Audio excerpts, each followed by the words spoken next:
আসসালামু আলাইকুম প্রিয় দর্শক, মাহবুব সৈকত প্রত্যেকে আমন্ত্রণ জানাচ্ছি মাই টিভি সংলাপে। দর্শক যে যেখানে রয়েছেন, দেশে কিংবা প্রবাসে, হাটে মাঠে ঘাটে পথে প্রান্তরে, পরিবহনে, আহ, যাতায়াতে যোগাযোগে সব জায়গায় এই মুহূর্তে বিশেষ করে বিগত কয়েকটি দিন আলোচনায় রয়েছে হচ্ছে প্রার্থনা আপনারা করছেন বেগম খালেদা জিয়ার জন্য। আলোচনায় আসছে বেগম জিয়া কি অবস্থায় রয়েছেন, তার শারীরিক অবস্থা কি, সে আলোচনাগুলো নিশ্চয়ই করছেন এবং যার যার ধর্মীয় অবস্থান থেকে সবাই প্রার্থনা করছেন, গোটা জাতি। সেটি আমরা জানি। আপনাদের সবাইকে শুভেচ্ছা জানাই, স্বাগত জানাই আজকের মাই টিভি সংলাপে।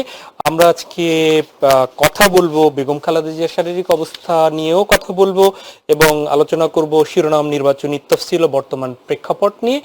স্টুডিওতে উপস্থিত রয়েছেন, পরিচয় করে দিচ্ছি, সাবেক সংসদ সদস্য, বিএনপি নেত্রী এবং সাংগঠনিক সম্পাদক অ্যাডভোকেট বিলকিস আক্তার জাহান শিরিন। শিরিন আপা, স্বাগত জানাচ্ছি আপনাকে। প্রিয় দর্শক, আমাদের মাঝে অল্প সময়ের মাঝেই হয়তো উপস্থিত হয়ে যাবেন শিক্ষক এবং প্রকৌশলী মার্দিয়া মমতাজ। তিনি আসার সাথে সাথেই আমরা তার সাথেও কথা বলবো। আমরা প্রথমেই শিরিন আপা আপনার সাথে কথা বলবো বেগম খালেদা জিয়াকে নিয়ে। নিশ্চয়ই বেগম খালেদা জিয়া কিছুক্ষণ আগেই প্রধান উপদেষ্টা তাকে দেখতে গিয়েছিলেন। এর আগে এই যে গোটা একদম ফ্যাসিবাদ বিরোধী যতগুলো রাজনৈতিক দল আছে, ইতিমধ্যেই তারা শুধু বিবৃতি দিয়েই ক্ষান্ত হয়নি, তারা দেখতে যাচ্ছেন, সার্বিক খোঁজ খবর নিচ্ছেন, দেশবাসীর কাছেও দোয়া চাচ্ছেন।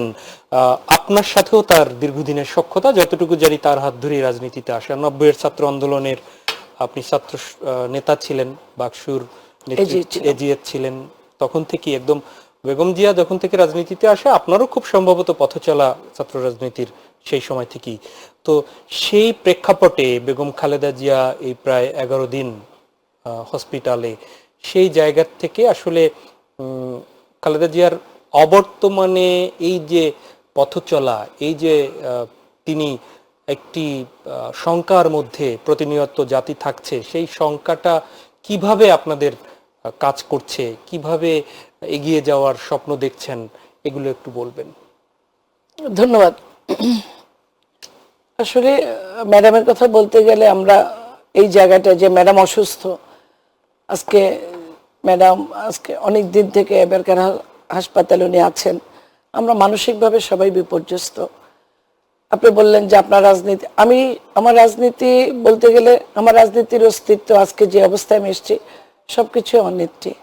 উনি রাজনীতিতে এসছেন, আমি অবশ্য তারপরেও আমি 87-তে ম্যাডামের সাথে প্রথম আমার দেখা বরিশালে। উনি বরিশালে একটা সমাবেশে গিয়েছিলেন। পরবর্তীতে 90 ছাত্র সংসদে, বিশেষ করে এরশাদ বিরোধী আন্দোলনে ডাকসু কনভেনশন, এই সময়গুলো আমি খুব কাছের থেকে ম্যাডামকে দেখেছি। তারপরে তো বরিশালে বিভিন্ন সময় এরশাদ বিরোধী আন্দোলনের পরেও আমরা হাসিনা বিরোধী আন্দোলন, উনি প্রধানমন্ত্রী ছিলেন, আমি সংসদ সদস্য, আমাকে উনি সংসদ সদস্য করেছেন। আমাকে বলতে গেলে আমি আসলে বলতে পারবো না, আমার রাজনীতির যা কিছু আমার মাথার উপরে হাত রেখে যদি একজন, সে আমার নেত্রী। রাজনীতিতে আসলে পথ চলতে গেলে দেখা যায় যে কোনো না কোনো বড় নেতার ছায়া থাকে তার উপরে, এলাকা ভিত্তিক, কেন্দ্রীয় ভাবে। কিন্তু আমি কিন্তু ওই জায়গাটায় শূন্য। ওই জায়গাটা আমি মাঠে কাজ করেছি, দলের পক্ষে ছিলাম, দলের স্লোগান দিয়েছি, খালেদা জিয়া, প্রেসিডেন্ট জিয়া, এই স্লোগানগুলি আমি দিয়েছি। সেই জায়গা থেকে উনি আমাকে বরিশাল জেলার সাধারণ সম্পাদক করেছেন বিএনপির। একটা মেয়েকে কিন্তু সাধারণ সম্পাদক জেলা বিএনপির, এটা খুব কম আমাদের রাজনীতিতে দেখা যায়। তারপরে বিএনপির মতো দলে আমি বরিশালের ডিস্ট্রিক্ট সেক্রেটারি ছিলাম, একদম ম্যাডামের নিজস্ব মতামতে। আমার জন্য কোনো তদবির বা আমার জন্য কেউ কথা বলা বা কেউ আমার জন্য সুপারিশ করেছেন এরকম না। ম্যাডাম নিজস্ব চিন্তা থেকে, নিজস্ব হিসাব থেকে যে এই মেয়েটাকে আমার দলে প্রয়োজন, এরকমই। পরবর্তীতে আবার সাংগঠনিক সম্পাদক, অনেক বড় একটা দায়িত্ব। বাংলাদেশ জাতীয়তাবাদী দলের সাংগঠনিক সম্পাদক, চিন্তা করলে সাংগঠনিক সম্পাদক মেয়েদের দেওয়া যায়, এটা অন্য কোনো রাজনৈতিক দল, বিশেষ করে বিএনপি আওয়ামী লীগের মতো দলে হয়নি। আমরাই প্রথম, আমি আর শ্যামা ওবায়দ। এই যে নারীদের প্রতিভা, এই যে আমাদের যারা, আমি বিশেষ করে আমার কথাই বলি যে আমি রাজপথে কাজ করেছি, সেই মূল্যায়নটা আমি নেত্রীর কাছ থেকে পেয়েছি। আমি জানি না যে আমরা কিভাবে আল্লাহর কাছে বলবো যে আল্লাহ, কিভাবে আল্লাহর কাছে চাইলে আল্লাহ আমাদের কাছে আমাদের নেত্রীকে, আমাদের মাকে ফিরিয়ে দিবে। এই জায়গাটা আসলে আমরা ভাষা হারিয়ে ফেলি। শুধু আমরা না, বিএনপি পরিবার না, আজকে সারা বাংলাদেশের মানুষ কিন্তু আমাদের নেত্রীর জন্য আজকে তারা দোয়া করছে। আজকে আমি একটা চ্যানেলে দেখলাম যে সারা বাংলাদেশ আজকে স্তব্ধ। ঢাকার রাজপথে নাকি আজকে বললো যে দোকানের ব্যবসায়ীদের অনেকে সাক্ষাৎকার নিচ্ছে, বলে আমাদের ব্যবসা প্রতিষ্ঠানে আমাদের মন বসছে না। আমরাও আল্লাহকে ডাকছি যে আল্লাহ তুমি নেত্রীকে সুস্থ আমরা করে একটু দাও। যে প্রসঙ্গে বললেন যে আসলে সারা দেশবাসী সেই প্রত্যাশা জানে যে করার কিছু নেই, দেখতে পারবে না, তারপরও হাসপাতালের সামনে অগণন মানুষের ভিড়। আমরা একটু ঠিক এভার কেয়ার হাসপাতাল থেকে একটু ঘুরে আসি। আমাদের সহকর্মী বিশেষ প্রতিনিধি ইউসুফ আলী আছেন, আমরা একটু তার সাথে কথা বলে আসি। ইউসুফ, আপনি একটু বলবেন যে সেখানে যারা উপস্থিত রয়েছেন, সর্বশেষ তো প্রধান উপদেষ্টা গিয়েছিলেন আমরা জানি, কিন্তু ওখানে যারা ভিড় করছেন তারা তো খালেদা জিয়াকে দেখতে পাবেন না, দূর থেকেই কেবলমাত্র তারা হয়তো প্রার্থনা জানাবেন, কিন্তু তারপরও ঘন্টার পর ঘন্টা কেন ওখানে সেই লোকগুলো দাঁড়িয়ে আছে, নেতাকর্মী কিংবা শুভাকাঙ্ক্ষীরা, একটু বলবেন।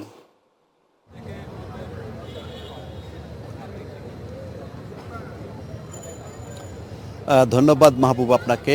আসলে যেহেতু বিএনপি চেয়ারপারসন বেগম খালেদা জিয়া বেশ কয়েকদিন ধরে এভার কেয়ার হাসপাতালে চিকিৎসাধীন রয়েছেন এবং এই চিকিৎসাকে কেন্দ্র করে তার যে শারীরিক অবস্থা সেটাকে কেন্দ্র করে কিন্তু নানা ধরনের গুজব ছড়ানো হচ্ছে।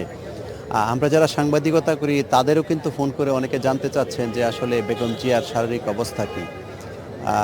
এই যে একটা অজানা কৌতূহল, এর মাঝে আবার গুজব, এইটাকে অনেকে কেউ গুজব মনে করছে, আবার কেউ কৌতূহলের বশবর্তী হয়ে তারা কিন্তু এভার কেয়ার হাসপাতালের পাশে এসে ভিড় করছেন। যেমন আজকে সারাদিনে বেশ কয়েকজন আমাকে ফোন দিয়েছেন যে আসলে বেগম খালেদা জিয়ার শারীরিক অবস্থাটা কি, আগের চেয়ে উন্নতি হয়েছে না অবনতি হয়েছে না অপরিবর্তিত রয়েছে, নানা ধরনের গুজব। কিন্তু যারা আসলে মনে করছে যে বিভিন্নভাবে সামাজিক যোগাযোগ মাধ্যমে গুজব ছড়ানো হচ্ছে, তারা কিন্তু আসলে মূল বিষয়টা জানার জন্য, অর্থাৎ নিজের চোখে দেখার জন্য এবং নিজের কানে শোনার জন্যই কিন্তু মূলত হাসপাতালের চারপাশে ভিড় করছেন। এটি যেমন। আরেকটি বিষয় হচ্ছে, যেহেতু বিএনপির চেয়ারপারসন বেগম খালেদা জিয়া একটি বড় দলের শীর্ষ নেতা এবং তিনি একাধিকবার দেশের প্রধানমন্ত্রীর দায়িত্ব পালন করেছেন, তার প্রতি নিঃসন্দেহে এই মুহূর্তে সারা বাংলাদেশে যে কটি রাজনৈতিক দল রয়েছে নিঃসন্দেহে তিনি সর্বশীর্ষে, জনপ্রিয়তার সর্বশীর্ষে তিনি অবস্থান করছেন।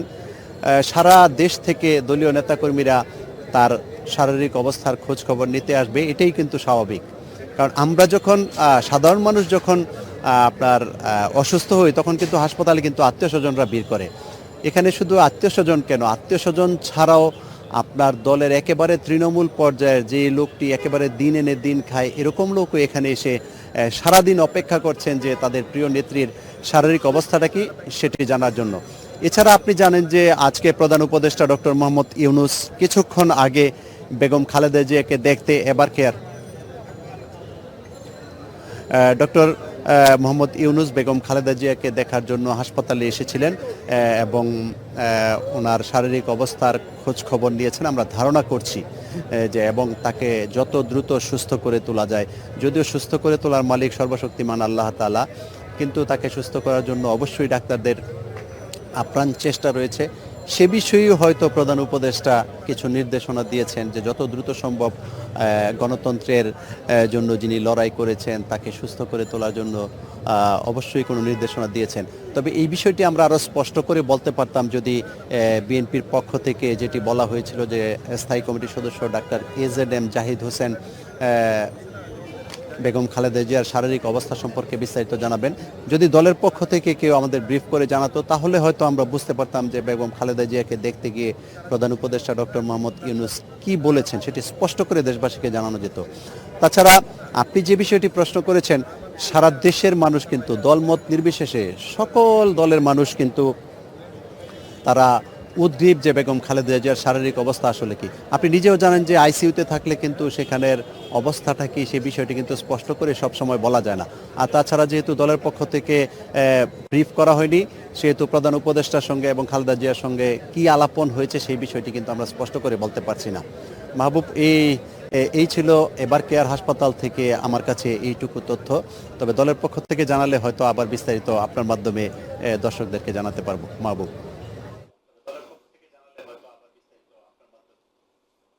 অনেক অনেক ধন্যবাদ আপা, আপনার কাছে আবার ফিরছি। সেটি হচ্ছে যে ইতিমধ্যেই বিভিন্ন দেশ থেকে, একাধিক দেশ থেকে বিশেষজ্ঞ টিমও এসেছেন।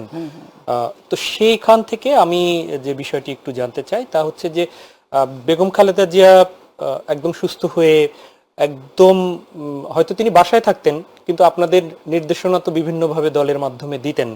আমি একটু জানতে চাই যে সর্বশেষ আসলে ওনার নির্দেশনা আপনাদের প্রতি কি ছিল সুস্থ অবস্থায়, যখন একটু এই হসপিটালে ভর্তি হওয়ার আগে উনি আসলে আপনাদের জন্য কি বলেছেন, নির্দেশনাগুলো কি ছিলেন?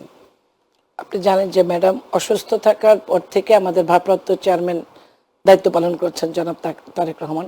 সাংগঠনিক যে কাজ, যে ধরনের সাংগঠনিক কাজগুলো করা বা বিভিন্ন রকম সাংগঠনিক কর্মকাণ্ড, এগুলো আমরা আমাদের ভারপ্রাপ্ত চেয়ারম্যান তার মাধ্যমেই, আমরা তার নির্দেশেই আমরা কাজগুলো করে আসছি। আর ম্যাডামকে আমরা দুই একবার, যেমন ম্যাডাম হসপিটালে আসা যাওয়ার পথে যখন ওনাকে আমরা দেখতে দুই একবার দেখেছি, বা উনি যখন লন্ডন গেলেন তখনও পথে আমাদের কর্মীদের সাথে উনি আমাদের কুশলতা জানতে চেয়েছেন। দলীয় যে এলাকার যিনি, হয়তো সেই এলাকার একজনকে জিজ্ঞেস করছে তোমার এলাকার খবর কি। এরকমই ম্যাডাম আসলে তো অনেক দূরদর্শী ছিলেন, এবং মায়ের যে চোখ, সেই চোখে উনি আমাদেরকে দেখতেন। সাংগঠনিক আসলে তার শারীরিক অবস্থাটা সেরকম, আমরা সাংগঠনিক কোনো কথা তার সাথে আমাদের হয়নি। উনি যখন দল পরিচালনা করতেন, তার প্রধান, তিনি তো দলীয় প্রধান থাকা অবস্থায় আপনি সাংগঠনিক সম্পাদকের দায়িত্ব পেয়েছেন, তিনিই দিয়েছেন। সে কোন বিষয়গুলো সবচেয়ে বেশি গুরুত্ব দিতেন? উনি মাঠের কাজ, যেমন আমি যদি কোনো সমস্যা নিয়ে কথা বলতে যেতাম, বা উনি আমাকে দিয়েই উনি বলেছেন যে এটা কিন্তু অনেক বড় দায়িত্ব, হ্যাঁ তুমি এই দায়িত্বটা সবাইকে নিয়ে কথা বলে এবং প্রতিটা জেলায় যে যেতে হবে কাজ করতে। আমি বলছি ম্যাডাম আপনি আমার প্রতি আস্থা রাখবেন, বলে আমি বিশ্বাস করি যে তুমি এটা পারবে, এটা উনি আমাকে বলেছেন। এবং যখন আমি ওনাকে দেখা করতে গেলাম, অনেক আমার সাথে যখন বরিশালের আমার ছোট ভাই ব্রাদার ওরা গেলেন, তখন উনি ওরা বললেন যে ম্যাডাম আমরা ছাত্রদল করি, আপাকে আপনার দায়িত্ব দিয়েছেন, আমরা আপনার প্রতি কৃতজ্ঞ। একটা কথা উনি বললেন যে আপাকে দায়িত্ব দিয়েছি, আপাকে সাথে নিয়ে রাজনীতির মাঠে থাকা তোমাদের দায়িত্ব, এই দায়িত্ব অনেক বড়, আপাকে সবসময় তোমরা পাহারা দিয়ে রাখবে। এই যে একটা কথা, আমার এটা সবসময় আমার মাথার ভিতরে কাজ করে, যে ম্যাডামের এই যেটা একটা আর কি ফিলিংস, যে আপাকে তোমরা পাহারা দিয়ে রাখবে ছাত্রদলের ছেলেরা। সেখান থেকে একটু জিজ্ঞেস করি, হসপিটালে ভর্তি হলেন, বিশেষ করে আইসিইউতে যখন চলে গেলেন, ভেন্টিলেশনের একটা বিষয়ও যখন শুনলেন, তারপর থেকে কোন বিষয়গুলো, কোন স্মৃতির বিষয়গুলো বারবার আসে? আমি একটু এটি শুনবো, আপনার কাছে ফিরবো। আমাদের স্টুডিওতে স্বাগত জানাচ্ছি প্রকৌশলী শিক্ষক বারদিয়া মমতাজ আপনাকে।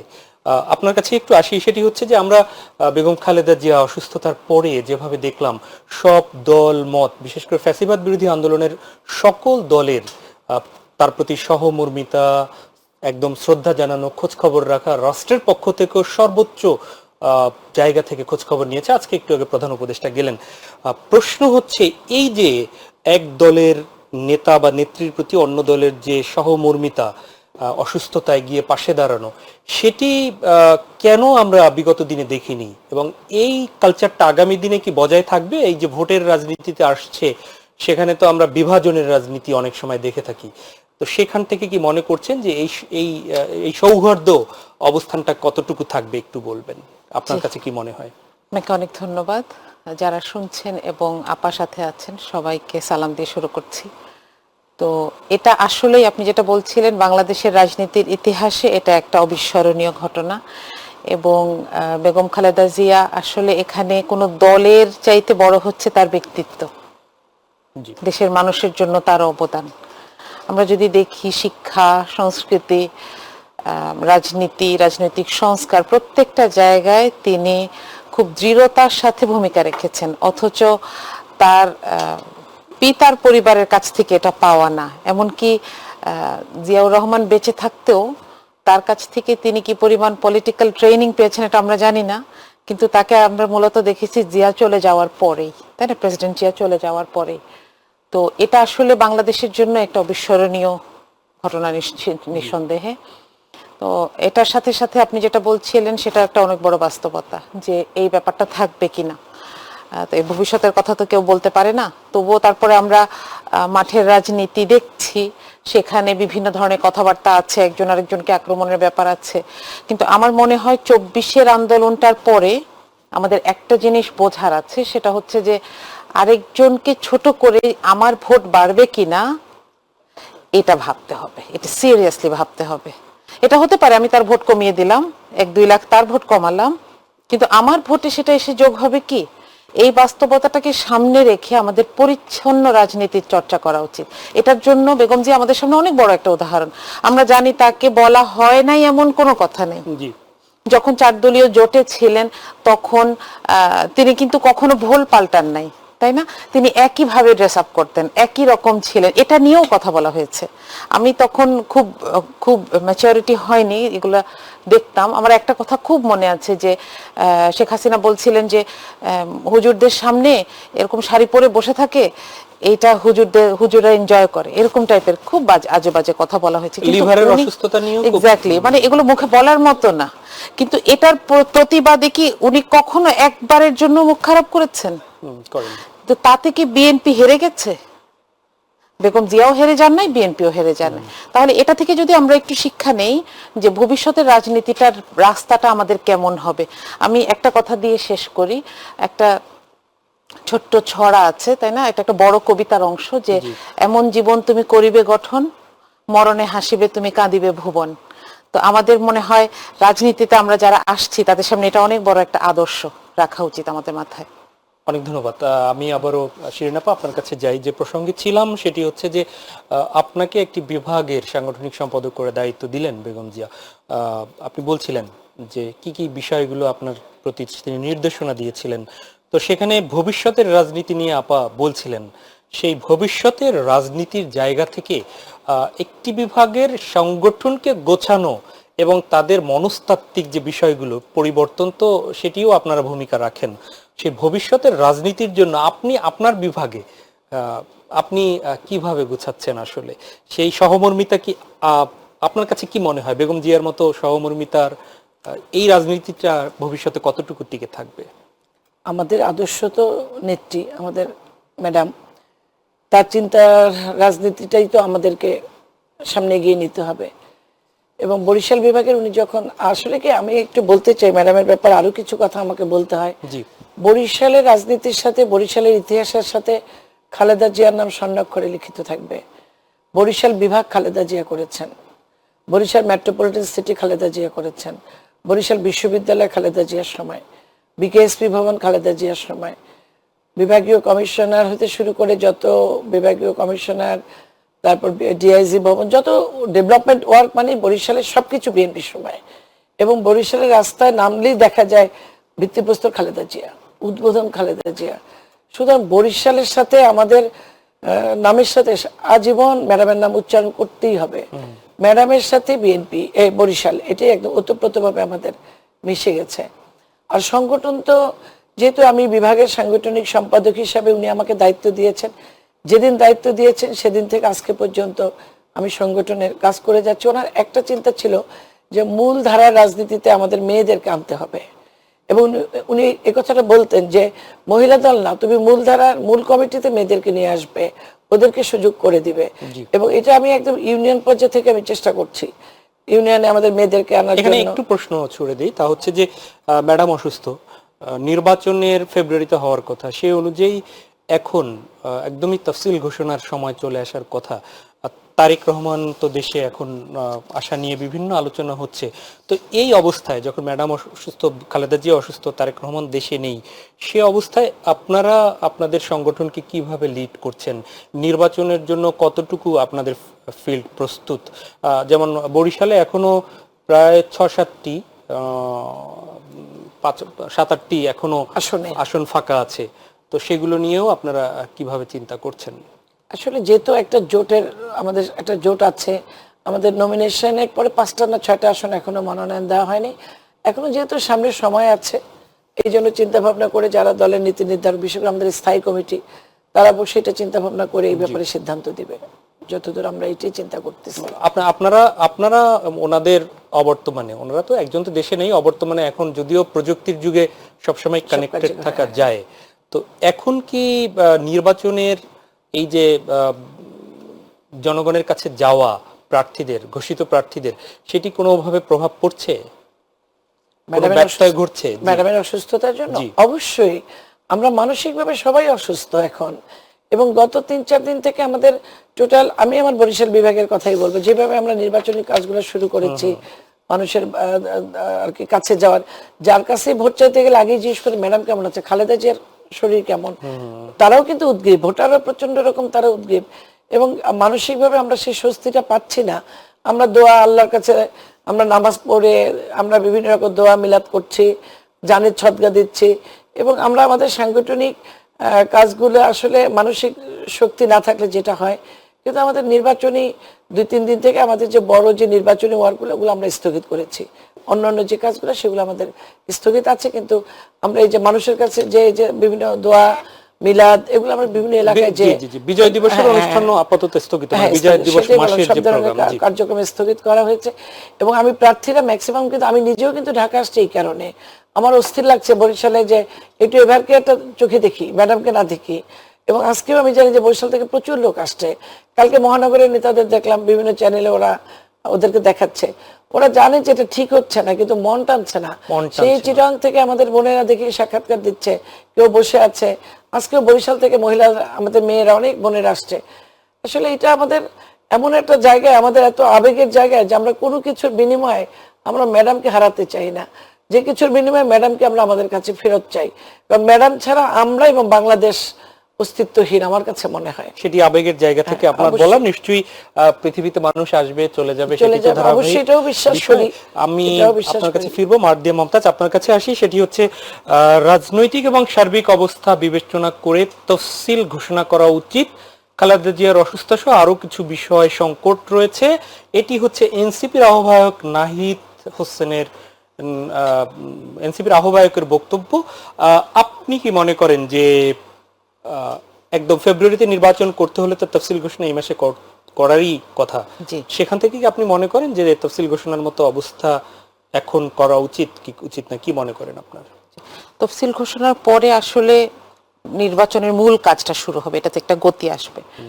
তো যদিও বিএনপি একটু বিপর্যস্ত অবস্থায় আছে, তবে আপনি যেটা বলছিলেন যে এটা হয়তো একটা নিয়ম, তাই না? খুব নির্মম হলেও এটা মানতে হয় মানুষকে। তো সেক্ষেত্রে এইটা বাস্তবায়ন চিন্তা যদি আমরা করি, সেক্ষেত্রে হয়তো 2-1 দিন এদিক ওদিক করতে পারেন। কারণ সরকারের পক্ষ থেকেও আমরা দেখেছি বেশ কিছু গুরুত্বপূর্ণ পদক্ষেপ নেওয়া হয়েছে। বেগম জিয়াকে ভিভিআইপি ঘোষণা করা হয়েছে থেকে শুরু করে তারেক জিয়ার দেশে আসার ব্যাপারে যেন অনেকগুলো ব্যাপার, প্রশাসনিক জটিলতা কাটানোর চেষ্টা করা হচ্ছে। তবে আমার মনে হয় যে এখানে তফসিল ঘোষণাটার পরে যে কাজগুলো রয়েছে, প্রশাসনিক কাজগুলো, সেগুলোতেও তো সময় লাগবে। তো সেটার জন্য এটা কিছুদিন এদিক ওদিক হতে পারে, কিন্তু এটা যত দ্রুত সম্ভব ঘোষণা হয়ে যাওয়া উচিত। আমি আবার একটু আসি, ঠিক গতকালকে আমির খসরু মাহমুদ চৌধুরী বলেছিলেন যে অবর্তমানে অথবা তারেক রহমান দেশে না আসার উপরেও ভিত্তি করে রাজনীতিতে কোনো প্রভাব পড়বে না বিএনপির রাজনীতির উপর বা নির্বাচনের উপর, উনি এটি বলতে চাচ্ছেন। তো সেক্ষেত্রে এই যে তার অসুস্থতা, বেগম জিয়ার অসুস্থতাকে কেন্দ্র করে অথবা সার্বিক অবস্থা কেন্দ্র করে এনসিপির আহ্বায়কের এই যে তফসিল ঘোষণা একটু রয়েসয়ে করার ব্যাপার চিন্তা করছেন, এক্ষেত্রে বিএনপি কি চিন্তা করছে বা আপনি ব্যক্তিগতভাবে কি মনে করেন? বিএনপি চিন্তা তো আমাদের আসলে, যারা বিএনপি, আমাদের মহাসচিব, আমাদের সালাউদ্দিন ভাই রিজভী ভাইরা বিএনপির এই ব্যাপারগুলো তারা সরাসরি আমাদের আর কি স্পোকম্যান হিসেবে বলবেন, হ্যাঁ কথা বলবেন, তারা দলের পক্ষে। আর আমি আসলে সংলাপ টংলাপ এগুলা দলের চূড়ান্ত সিদ্ধান্ত দলের নীতি নির্ধারকদেরই বলা উচিত। আমি মনে করি আমার দল তো সবসময় নির্বাচনের পক্ষে কথা বলে আসছে। আমার নেত্রী যিনি আজকে অসুস্থ, এই নির্বাচনের জন্যই তো তার লড়াইটা ছিল সবচেয়ে বেশি।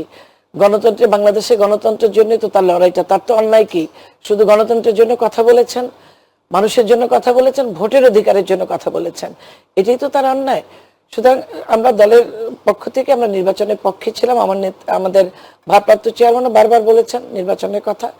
সুতরাং নির্বাচনের প্রয়োজনে যা কিছু প্রয়োজন, আমার মনে হয় সেটাই সেভাবে যারা দায়িত্বে আছেন তারা সেভাবে করলেই ভালো হয়। নির্বাচন প্রশ্ন আসলেই তো জোটের বিষয়ে আসে। আমরা দেখলাম যে বরিশালেও বিএনপি যে প্রার্থীর জায়গাগুলো ফাঁকা রেখেছে, সেগুলো আপনাদের নেতাদের পক্ষ থেকে বলা যাচ্ছিলাম যে জোটের জন্য অনেকটা ফাঁকা, 2-1টি হয়তো আপনাদের দলীয় নমিনেশন রিথিংও করবে এরকম শুনছিলাম।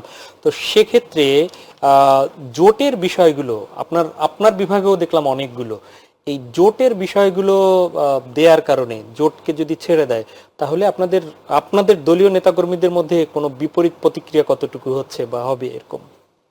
আসলে জোটের রাজনীতি তো এটা দীর্ঘদিনের, আর বিশেষ করে নির্বাচনের সময় একটু যদি অ্যাড করি, সেটি হচ্ছে যে আজকে এনসিপির অন্যতম নাসিরউদ্দিন পাটোয়ারি, অন্যতম সংগঠক, তিনি বলেছেন কয়েকটা সিটের লোভ দেখিয়ে গণতন্ত্র হত্যা করার চেষ্টা করা হচ্ছে, ছোট ছোট দলগুলোকে সিটের লোভ দেখিয়ে। না, এটার সাথে আমি একমত না। কারণ জোটের রাজনীতি তো এটা চলে আসছে সবসময়, নির্বাচনের এটা অংশ, জোটগতভাবে নির্বাচন করা, এটা তো আমরা বিভিন্ন সময় দেখে আসছি। এবং বরিশালেও আমাদের 2-3টা আসন হয়তো বা জোটকে দিতে পারে, এরকম একটা চিন্তা ভাবনা। আসলে পুরো ব্যাপারটাই তো নীতি নির্ধারকদের দায়িত্ব, তারাই এটা সিদ্ধান্ত দিবে। আর যেটা বলছেন যে দলের নেতাকর্মীদের কোনো প্রভাব পড়বে কিনা, হয় কি দীর্ঘদিন থেকে দলের পক্ষে যারা কাজ করে তারা তো তাদের প্রার্থীকে একটা চিন্তা ভাবনা করে, বা তাদের একটা আকাঙ্ক্ষা, একটা জায়গা থাকে যে আমি আমার দলের পক্ষে, আমার নেতার পক্ষে কাজ করব। তারপরে দলের সিদ্ধান্তকে আমরা চূড়ান্ত মনে করি, যে দলের যে সিদ্ধান্ত সেটাই সবচেয়ে বড়। সেখানেই একটু আসি যে সেই সিদ্ধান্ত যদি দেওয়া হয়, দুই একটি জায়গাতে এরকম হয় যে বিএনপির অবস্থান ভালো, সেখানে জোটকে যদি ছেড়ে দেওয়া হয়, না, দলের সিদ্ধান্ত চূড়ান্ত অবশ্যই। সেখানে আপনার স্বতন্ত্র হিসেবে বিএনপি দাঁড়িয়ে পড়বে না, সেই নিশ্চয়তা কি দেওয়ার সুযোগ আছে? দল যারা ভালোবাসবে অবশ্যই দলের আনুগত্য, দলের প্রতি দলের সিদ্ধান্তকে রেসপেক্ট করা উচিত। আমি যদি দলের কর্মী হয়ে থাকি তাহলে দলের যে কোনো সিদ্ধান্তকে আমাকে মানতে হবে। আর যেটা যদি সেটা করে, সে তো দলের প্রতি তার কোনো আনুগত্য থাকলো না।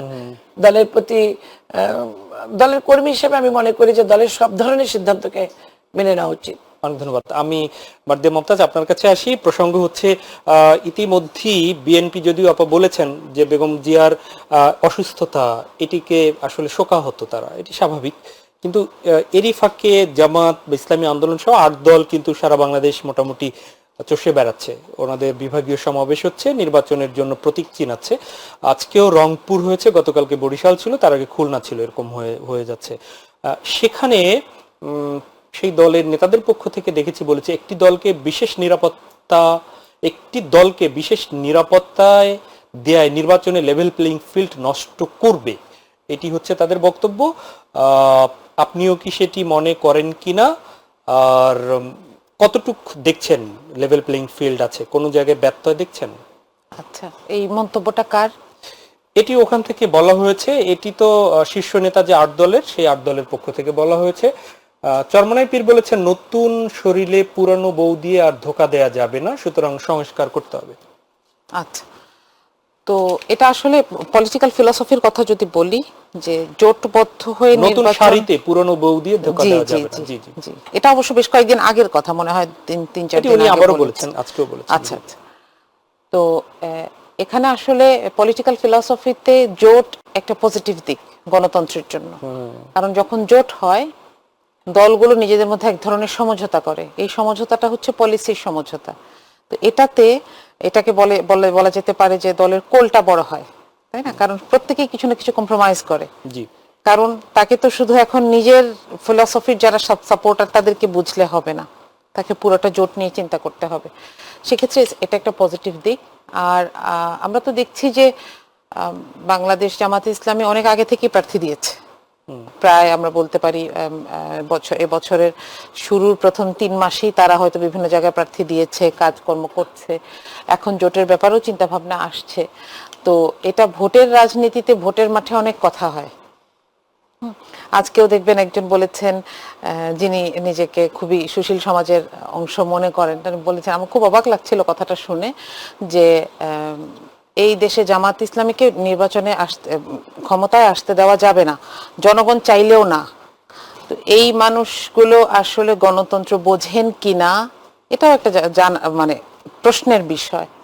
তো ভোটের মাঠে এরকম অনেক কথা আসবে, এটা আমি পুরোটাই দায়িত্ব আমার মনে হয় এটা জনগণের উপরে, তারা বাছাই করবে। এখানে একটু আসি, সেটি হচ্ছে আজকে মির্জা আব্বাস কোট করছি আমি, কিছু প্রার্থী ধর্মীয় আবেগ উস্কে দিয়ে ভোট চাইছেন। জামাতের ঔষধ হলো আওয়ামী লীগ, কারণ হচ্ছে আওয়ামী লীগের মতো ব্যবহার করতে পারবে না বিএনপি, যিনি জামাতের কম বা জামাত আস্ফলন করছেন, এটি ওনার বক্তব্য। ধর্মীয় আবেগকে উস্কে দিয়ে ভোট চাইছেন, এটি উনি অভিযোগের তীরে। দেখেন, জামাত ধর্মের রাজনীতি করে বা ধর্মীয় অবয়বে মানুষের সামনে আসে এবং ধর্মের দাওয়াত নিয়ে আসে, এটা তো নতুন কিছু না। এবং জামাত নির্বাচনে আসার যতগুলো পূর্ব শর্ত ততগুলো পূরণ করেই আসে। দেশের প্রশাসনিক বলেন, নির্বাচন কমিশন বলেন, তাদের সমস্ত শর্তগুলো পূরণ করেই আসে। তো সেখানে এখন এটা আমার মনে হয় যে ওই যে ঢিল ছোড়াছড়ির মতন একটা বিষয় আর কি, যে ধর্মীয় আবেগকে পুঁজি করে এসেছে। ধর্মীয় আবেগকে পুঁজি করার তো প্রয়োজন নাই, কারণ ধর্মীয় আবেগকে নিয়েই তারা কাজ করে। এখন এটা আমি আপনাকে একটু বলতে চাই যে আসলে ধর্ম নিয়ে ব্যবসা করা আর ধর্মের নামে ব্যবসা করা, এই কথাগুলো কাদের জন্য প্রযোজ্য হয়? যে হয়তো সারা বছর কিছু করেনি, সারা বছর তার মধ্যে ধর্মের চিহ্ন নেই, যেটা একটু আগে আমি বেগম জিয়ার প্রশংসা করতে গিয়ে বলছিলাম, যে তিনি কখনো মানুষের ভোটের জন্য নিজের পোশাক পরিবর্তন করতে হয় নাই তাকে, তিনি এমনিতেই পেয়েছেন। তো আমরা দেখেছি যে শেখ হাসিনাও এই কাজটা করেছেন, এরকম অনেক মানুষ করেন, ভোটের আগে একটা টুপি পরেন, ভোটের আগে একটা হিজাব পরেন, তাই না? তো জামাতের তো এই হিপোক্রেসি তার দরকার হয় নাই, কখনোই দরকার হয় নাই। সুতরাং ধর্মের নামে কে ব্যবসা করে, এই প্রশ্নটার জবাব জনগণের কাছে আছে। কিন্তু এইটাকে দিয়ে বারবার কথা বলা, এটা হচ্ছে মানে মাঠ গরম করার জন্য একটা উপাদান হতে পারে, জাস্ট আমার মনে হয়। আপনি জোটের যে বিষয়গুলো সেটি নিয়ে নাসিরউদ্দিন পাটোয়ারির মন্তব্যকে কিভাবে দেখছেন? যে এই যে কয়েকটা সিট ছেড়ে দিয়ে, নিশ্চয়ই জামাতের সাথেও যে দলগুলো আছে সবার রাজনৈতিক শক্তিশালী সব জায়গায় নেই, সুতরাং জামাত হয়তো বেশি আসন পাবে, তারপরে চরমোনাই, তারপর অন্যান্য দল। তো এই যে এগুলোকে বলছেন কিন্তু যে গণতন্ত্র হত্যার চেষ্টা, কয়েকটা সিটের লোভ দেখানো বলছে, এটিকে কিভাবে দেখছেন? না, আমি এই বক্তব্যটার সাথেই একমত নই। এখানে যে কোনো বাংলাদেশের রাজনীতিতে যারাই একটু সময় ধরে দেখেন, তারাই বলবেন যে এটা আসলে অ্যাকোমোডেশন। বড় দলগুলোর কাছে ছোট দলগুলো যদি যেতেই হয়, তাহলে সেটা সম্মানজনক ভাবে হওয়া উচিত। এবং আমরা দেখেছি যে এবার এটার আরো একটা সিস্টেম দেওয়া হয়েছে যে দাঁড়াবে, জোটে জয়েন করতে পারে, কিন্তু সে তার নিজের প্রতীকে দাঁড়াতে হবে, তাই না? তো এখানে সে স্বকীয়তা নিয়েই সেখানে দাঁড়াতে পারে। সেক্ষেত্রে নাসিরউদ্দিন পাটোয়ারির এই অভিযোগটা কিন্তু আসলে ধোপে টেকে না। অনেক ধন্যবাদ।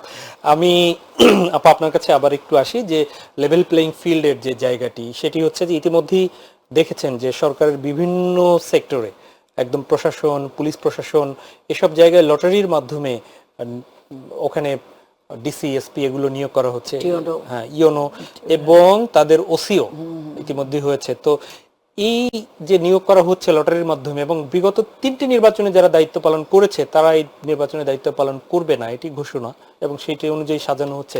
আপনার কি মনে হয় যে এর মাধ্যমে লেভেল প্লেইং ফিল্ড মাঠটি নিশ্চিত হবে? কোনো গ্যাপ দেখছেন কিনা? আমরা আসলে আরো কিছুদিন পরে এটা বোঝা যাবে। আমরা গত এই যে আর কি 5ই আগস্টের আগে যারা প্রশাসনিক ছিল, আমি মনে করি না যে সবাই কিন্তু চলে গেছে, তারা কিন্তু এখনো আছে, তারা আছে এবং বিভিন্নভাবে তারা বিভিন্ন রূপে আসছে আর কি। তারা আওয়ামী লীগের রূপ চেঞ্জ করে এখন তারা বিভিন্ন রূপে বিভিন্ন জায়গায় তারা নিজেদেরকে প্রকাশ করছে। এবং যেটা বলছে লেভেল প্লেইং ফিল্ড, এই মুহূর্তে আমি বলতে পারবো না যে আসলে যে আমরা একদম এদের মাধ্যমে টোটাল সবকিছু খুব নিরপেক্ষ হবে। আমরা কাজের মাধ্যমে যে যখন আমরা কাজ করতে যাব তখন আমরা বুঝবো যে তাদের চেহারাটা কি হচ্ছে। লটারির মাধ্যমে হচ্ছে, কিন্তু সেখানে তো তারাই আছে, যারা ছিল তারাই তো আছে। আপনি তৃণমূলে তো কাজ করছেন, তৃণমূলে কি কোনো সংকট দেখছেন এক্ষেত্রে? প্রশাসনকে পক্ষপাতিত্বের কোনো? হ্যাঁ, আছে প্রশাসনের পক্ষপাতিত্ব আছে। কাদের প্রতি?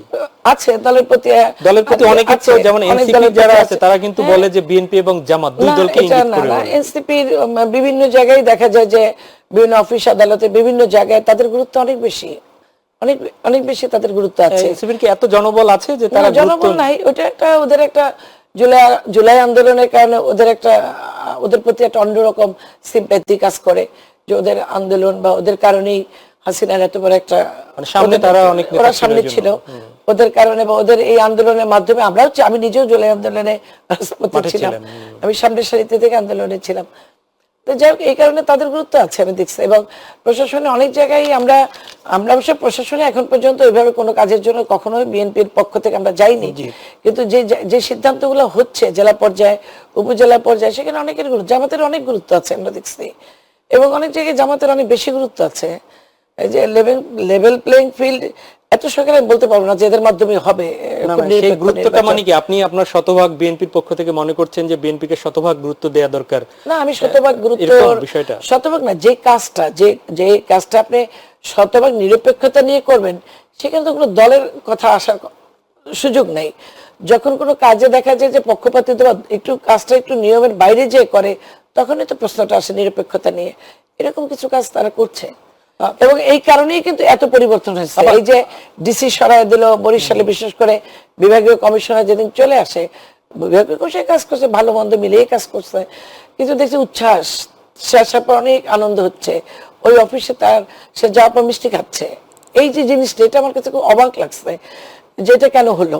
তাহলে এখানে তো নিরপেক্ষতা নিয়ে নিশ্চয়ই কোনো না কোনো কাজ হয়েছে এবং অনেক জায়গায় আবার ভালো করছে, অনেকে ভালো করছে।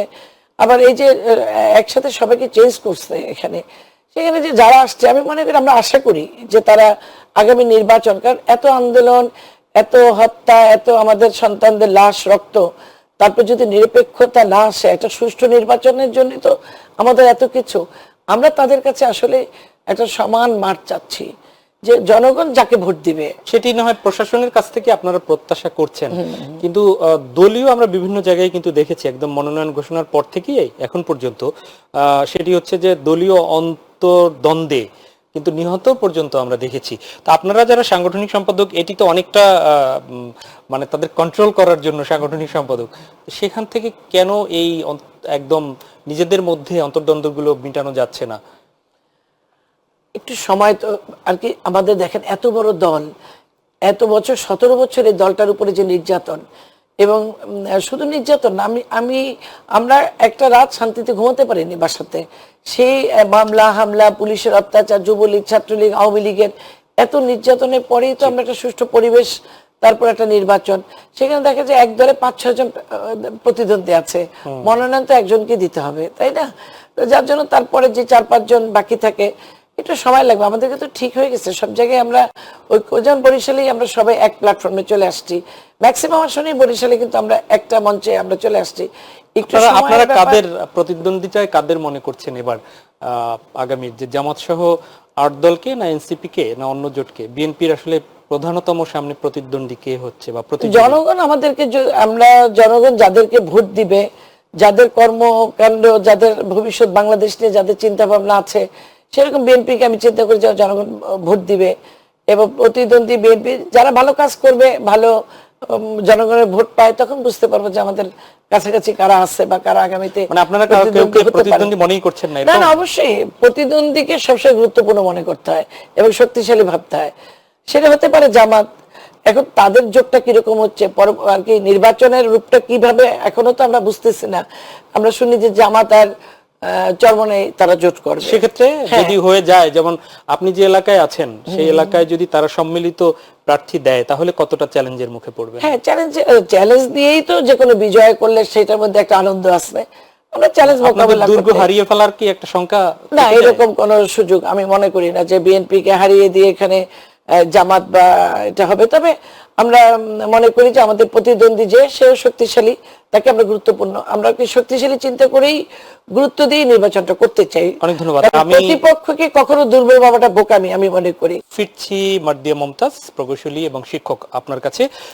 সেটি হচ্ছে যে আমরা ভোটের মাঠে আমরা যদিও অনেক গল্প, কবিতা এগুলো শুনি যে অর্ধেক পুরুষ অর্ধেক নারী, যা দিয়েছেন করেছেন সৃজন, এরকম আমি হয়তো আপনাদের মতো ওইভাবে গুছিয়ে বলতে পারবো না। তো কিন্তু সেখানে এসে আমরা সকল রাজনৈতিক দলের কাছে আমরা যখন দেখছি যে সংস্কার কমিশন থেকেও একটা পার্সেন্টেজ বেঁধে দিতে চেয়েছিল, রাজনৈতিক দলগুলো খুব একটা আগ্রহ নিয়েছে বলে মনে হয়নি।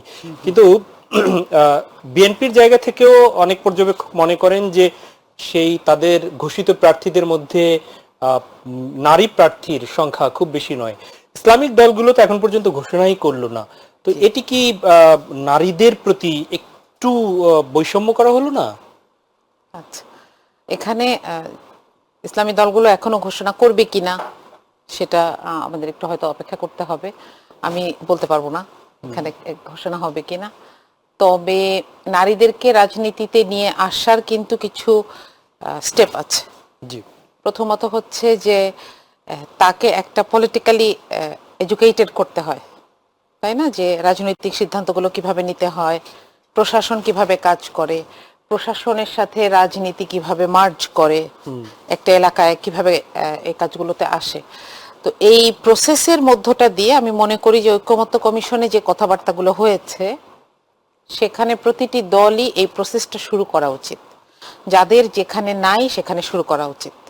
কারণ একদিন আমি একটু কোটা পূরণের জন্য কয়েকজনকে এনে দাঁড় করিয়ে দিলাম, তাহলে তো ওই যে আগেও একটা কথা শুনেছি আমরা যে মহিলারা সংসদে যায় হচ্ছে গয়না হিসেবে, হ্যাঁ, এই ধরনের কথাগুলোকে আসলে আমরা ওভারকাম করতে পারবো।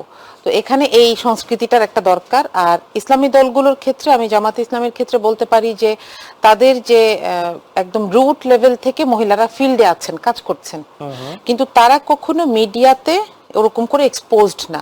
এখন সেটার কারণ কি এটা অন্য বিষয়, এটা হয়তো দল ভালো করে বলতে পারবে, কিন্তু এখানে তারা হয়তো নারীকে এক্সপোজ করার ক্ষেত্রে নিরাপত্তার একটা ব্যাপার বোধ করেন।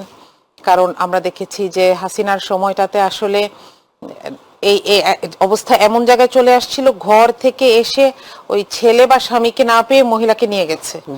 ইভেন প্রেগনেন্ট অবস্থায় একটা মানুষকে গ্রেফতার করা হলো। হ্যাঁ, এই ঘটনাগুলোর মাধ্যমে আসলে বোঝা যায় যে বাংলাদেশের কালচারে এখনো, আমি বলবো না যে তৈরি একদম করে তারপরে কেউ আসতে হবে, কিন্তু এখানে দলেরও একটা চিন্তা ভাবনার বিষয় আছে যে তারা এই রেসপন্সিবিলিটিটা নেওয়ার জন্য এখনো ম্যাচিওর কিনা। কিন্তু সেখান থেকে না হয় বিএনপি বা অন্যান্য দলগুলো কম হলেও কিন্তু প্রার্থী ঘোষণা করেছে, এনসিপি নারীদেরকে, জামাত কিংবা ইসলামী আন্দোলন তাদেরকে একজন প্রার্থীও কিন্তু এখন পর্যন্ত নারীদের দেখিনি। কিন্তু আমরা বক্তব্য শুনছিলাম যে বিভিন্ন জামাতের নেতাদের যে তাদের নারীদের মধ্যে তাদের কাজ অনেক ভালো, অনেক জায়গায় অনেক জেলায়, সম্প্রতি আপনাদের এক নেত্রী ইন্টারভিউ দেখছিলাম যে অনেক জেলায় আপনাদের যে মেম্বার থাকে বা আপনারা রোকন বলেন, সেগুলো পুরুষের চেয়ে কিছু কিছু জেলায় নারী মহিলারাও বেশি। তো সেই অবস্থায় আপনারা এই যে জাতীয় রাজনীতিতে আপনারা থাকছেন না কেন সামনের দিকে? মানে ওই যোগ্যতাটা কি আপনাদের নারীদের মধ্যে নেই, না যোগ্যতাটাকে আপনারা মনে করছেন যে তারা যোগ্য না, কেন দিচ্ছেন না? এখানে আমি বলবো যে যেহেতু এই জামাতের মহিলা এবং পুরুষ ধারাটা একদম আলাদা, দুইটা স্বতন্ত্র ধারা হিসেবে চলে, সেক্ষেত্রে যোগ্যতার প্রশ্নটা আসলে নাই।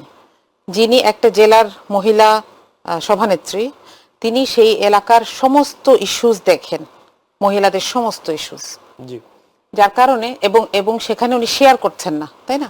তো যার কারণে এখানে আসলে দক্ষতা যোগ্যতা নিয়ে প্রশ্ন না, কিন্তু এটা মনে হয় একটা দলীয় সিদ্ধান্তের ব্যাপার। এবং একটা ব্যাপার একটু মাথায় রাখতে হবে যে মানুষ আসলে ইসলামী দল যারা করছে তাদেরকে একটু অন্য লেন্সে দেখতে পছন্দ করে। সে নিজে যে পর্যায়ে থাকুক না কেন, সে একটা জায়গায় গিয়ে মনে করে যে না, এখানে ওই দল কেন মহিলাদেরকে সামনে নিয়ে আসলো, ওই দল কেন মেয়েদেরকে নিয়ে এটা করলো। এটা আপনি দেখবেন, উদাহরণ আছে ডাকসু নির্বাচনের সময় আমরা দেখেছি, তাই না?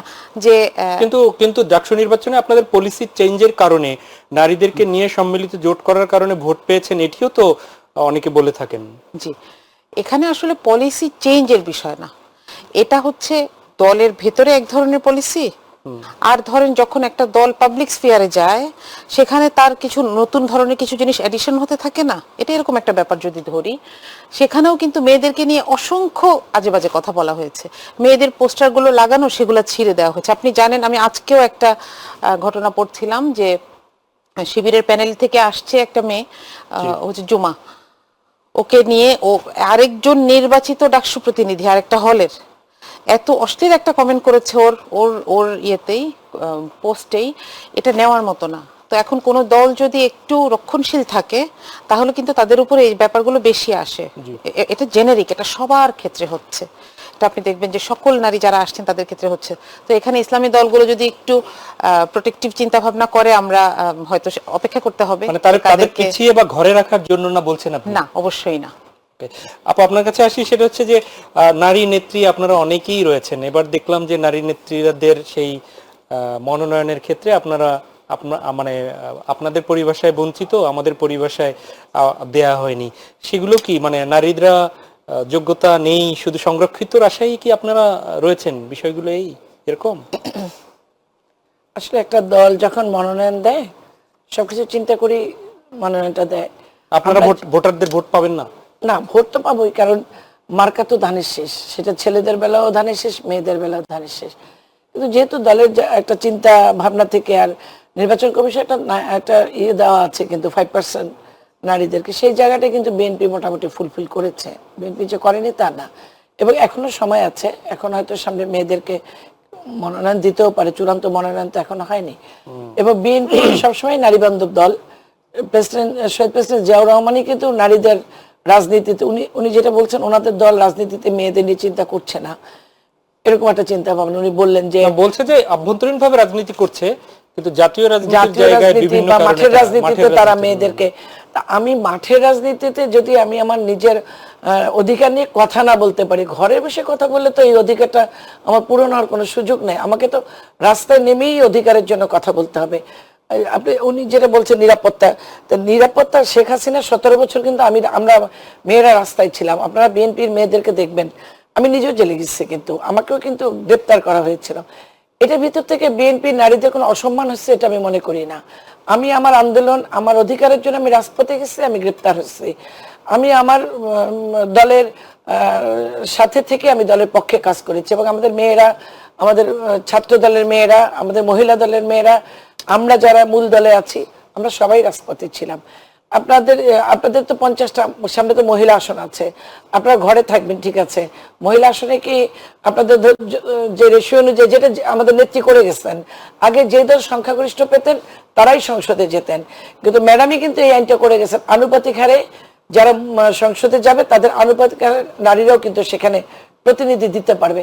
তা আপনারা তো, আমি দেখছি 2001-এ যখন আমি সংসদে ছিলাম, আপনাদের 2জন প্রার্থী ছিল মহিলা, সেইটা আপনাদের কোন হিসাব থেকে দিল আমি কিন্তু বুঝিনি এখনো। 2জন এমপি ছিলেন। হ্যাঁ, 2জন এমপি আপনারা দিয়েছেন। আপনাদের দল যদি চিন্তাই না করে যে মেয়েরা রাজপথে থেকে রাজনীতি করতে পারে, তো ঘরে বসে তারা মেয়েদের কি উন্নতি করবে ভাই, আমি জানি না। এটা হচ্ছে আমার চিন্তা। যেহেতু আপনি নারী, আপনি বোন, আপনি কিন্তু একটা ইউনিভার্সিটির টিচার, আপনি কিন্তু রাস্তায় নেমেছেন, তাই না? আপনি কিন্তু রাস্তায় নেমেছেন। সুতরাং আমাদের নিজেদের প্রয়োজনেই রাস্তায় নামতে হবে। আর আমার দল, আমার নেত্রী বেগম খালেদা জিয়া, উনি নারী ক্ষমতায়নের পক্ষে, এবং বাংলাদেশের ইতিহাসে নারী অধিকার নিয়ে যতগুলো কথা বলবেন, যত আইন বলেন, সবকিছু কিন্তু ম্যাডাম করে গেছে। নারী শিক্ষার যে অবদান তার, এটা বাংলাদেশের ইতিহাসে কিন্তু স্বর্ণাক্ষরে লেখা থাকবে। ধন্যবাদ। আমি একটু, আপনি এই যে মার্দিয়া মমতাজ, আপনি জাতীয় রাজনীতিতে ইসলামিক দলগুলো বা জামাত নারীদেরকে এগিয়ে দিচ্ছে না কেন, দুর্বলতাটা কোথায়, একটু যদি ছোট্ট করে বলেন, আমরা ক্লিয়ার হইনি। আপা প্রশ্ন ছুড়েছেন। জি, এটা মূলত আমি বলবো যে একটা ধর্মীয় কনসিডারেশন থেকে আসে। কারণ ধর্ম তো বলে নাই আমাকে যে তুমি রাস্তায়, ইসলাম তো কখনো বলে নাই মেয়েদেরকে যে তুমি তোমার অধিকার নিয়ে কথা বলতে পারবা না, রাস্তায় নামতে পারবা না। তুমি তোমার, আপনারা বলতে পারেন যে শালীনতার ভিতরে আমরা আমাদের অধিকার আদায়ের জন্য যতটা কথা বলতে পারি। আপনারা ধর্মের কথা বলেন, ঠিক আছে, কিন্তু নারীদের জন্য কি শুধু ধর্মের বিধিবিধান? আচ্ছা, আপনার কথা শুনে আছি, আমাদের হাতে খুব বেশি সময় নেই। যেখানেই কিন্তু সুযোগ পাওয়া গেছে, অল্প কিছু হলেও কন্ট্রিবিউট করেছে। আপা বলছিলেন এ পর্যন্ত কিন্তু 91-এর সংসদেও ছিলেন, 2001-এর সংসদেও নারী সদস্য দেওয়া হয়েছে। এবারও আপনি দেখবেন যে সরকারের পক্ষ থেকে মহিলা কমিশন, নারী কমিশনের যে রিপোর্টটা দেওয়া হয়েছে, সেটার পরেও একদম রুট লেভেল থেকেও মহিলারা এসেছেন, ক্যামেরার সামনে দাঁড়িয়েছেন। তো আমার মনে হয় কি যে এটা একটা কাজ শুরু হয়েছে। হ্যাঁ, এই কাজটাতে হয়তো ধর্মীয় দলগুলো কিছু কারণে একটু পিছনে ছিল, কিন্তু কাজটা শুরু হয়েছে, এটা আমি বলতে পারি। মাত্র শুরু, এটা অনেক আগেই আপনারা শুরু করলেন। মাত্র 71-এ দেশ স্বাধীন হয়েছে, তখন মেয়েরা যুদ্ধ করছে। এক্স্যাক্টলি। হ্যাঁ, আর আপনারা তো মাত্র শুরু করলেন। ইসলামিক দলগুলোর নারীরা তো 24-এও ভূমিকা রেখেছে, অন্য হিজাবি নন হিজাবি সবই আমরা দেখেছি। না, হিজাবি হলে জামাত, এটা আমি মানতে রাজি না। তারা ইসলামিক দল, তারা আমরা দেখছি ঢাকা ইউনিভার্সিটি মেয়েরা হিজাব পড়া, বক্তব্য রাখছে, তার মানে তারা শিবিরের এটা না। এই ড্রেস অনেকে আমাদের সাধারণ ঘরে, আমাদের পরিবারেও তো অনেকে পড়ে, আমাদের বিএনপি পরিবারেও অনেকে হিজাব পড়ে, নেকাব পড়ে, তার মানে কি তারা জামাত? জি, তাই না? আপা, যেটি বলছিলাম যে আমরা 24-এর আন্দোলনে কিন্তু দেখেছি যে সব শ্রেণী এবং মতের নারী, পুরুষ, ছাত্র ছাত্রী, শিক্ষার্থী সবাই মাঠে নেমে এসেছিল, তাদের মধ্যে সব দলমতেরই ছিল। তো সেখান থেকে নতুন যে প্রজন্মটা আপনাদের পার্টির আছে, আপনাদের ছাত্রী সংগঠনের যারা রয়েছে, তাদের মনোভাবটা কি রাজনীতির রাস্তায় একদম রাজপথে এসে রাজনীতি করার, নাকি আগে যেরকম ট্র্যাডিশনাল ইসলামিক দলগুলোর নারীদের যে রাজনীতি করতো সেখানটাই আছে, কি মনে হয়, কি পর্যবেক্ষণ? জি, আসলে আমি যেটা বলছিলাম যে রাজনীতির যে ধারাটা, বা আমি যদি বলি ইসলাম যেভাবে চিন্তা করে, সেখানে আমরা দেখি যে অনেক ধরনের ব্যাখ্যা আছে। মূল 4টা ব্যাখ্যাকেও যদি ধরি, এখানেও অনেক ধরনের দ্বিমত আছে, অনেক ধরনের মত আছে। বিশেষ করে নারী ইস্যুতেও যদি আসি, এখানে অনেক ধরনের মত আছে। অনেককে দেখবেন আমি যেভাবে এখন এখানে আছি এটাকে পর্দা মনে করে না, আর একটু বেশি ঢাকাকে পর্দা মনে করছে, এবং আমাকে মনে করছে যে আমি পর্দা করছি না।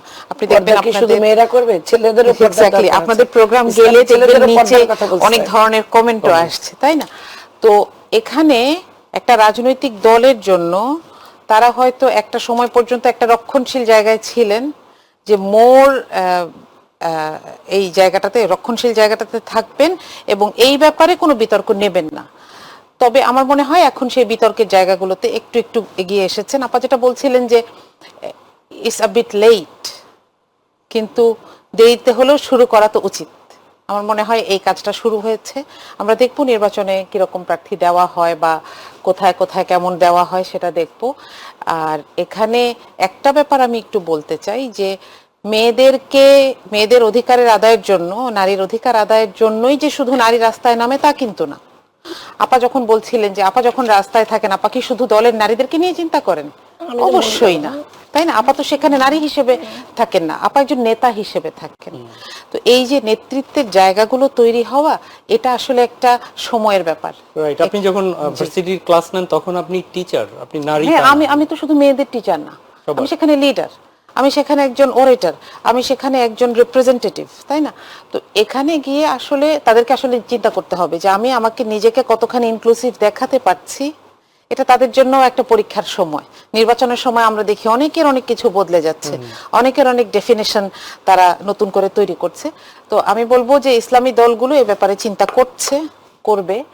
আর এটা নিয়ে আসলে আমাদের ন্যাশনালি এটা নিয়ে কথা বলা উচিত। আমি সপ্তাহখানেক আগে ইউকে গভর্নমেন্টের একজন, আমাদের যে কনসুলেটর আছেন, ওনার সাথে একটা মিটিং ছিল। তো সেখানে এটা নিয়ে কথা হচ্ছিল যে ডেমোক্রেসি ইন্টারন্যাশনাল আয়োজন করেছিল এটা। তো এখানে মূল আলোচ্য বিষয়টা ছিল যে মহিলারা পাবলিক স্ফিয়ারে হ্যারাসমেন্টের শিকার হচ্ছে ছোট করে সেখানে। জি, সেখানে আমি ছাত্র দলের একটা মেয়েকে দেখলাম, ও নিজেই বলছিল, আমার খুব খারাপ লেগেছে যে ও একটা সময় সুইসাইডের অ্যাটেম্পটও করেছে। তো আমরা যখন আসলে নারীকে নিয়ে আসতে চাই, আমাদের রাজনৈতিক দলগুলোর এটা রেসপন্সিবিলিটি, আর আমাদের বাকি দেশের বাকি মানুষের এটা কর্তব্য যে এই পরিবেশটা আসলে তৈরি করা। অনেক ধন্যবাদ, অনেক ধন্যবাদ মার্দিয়া মুমতাজ, আপনাকে অসংখ্য ধন্যবাদ। বিলকিস আক্তার জাহান শিরিন, আপনাদের দুজনকে। প্রিয় দর্শক, এই ছিল আমাদের আজকের আয়োজন। দেখা হবে পরবর্তীতে। আমরাও সব কিছুর পরেও চাই এ দেশটা একটি কল্যাণমূলক দেশ হিসাবে গড়ে উঠুক, আর সেই কল্যাণমূলক দেশ হিসাবে গড়তে আসুন যে যার জায়গা থেকে একটু হলে ইতিবাচক ভূমিকা পালন করি। আর সব শেষে আবারও গোটা জাতির মতো আমরাও এই সেট থেকে চাই এবং প্রার্থনা দোয়া করছি যে বেগম খালেদা জিয়া সুস্থ হয়ে আবার আমাদের মাঝে ফিরে আসুক। আল্লাহ হাফেজ।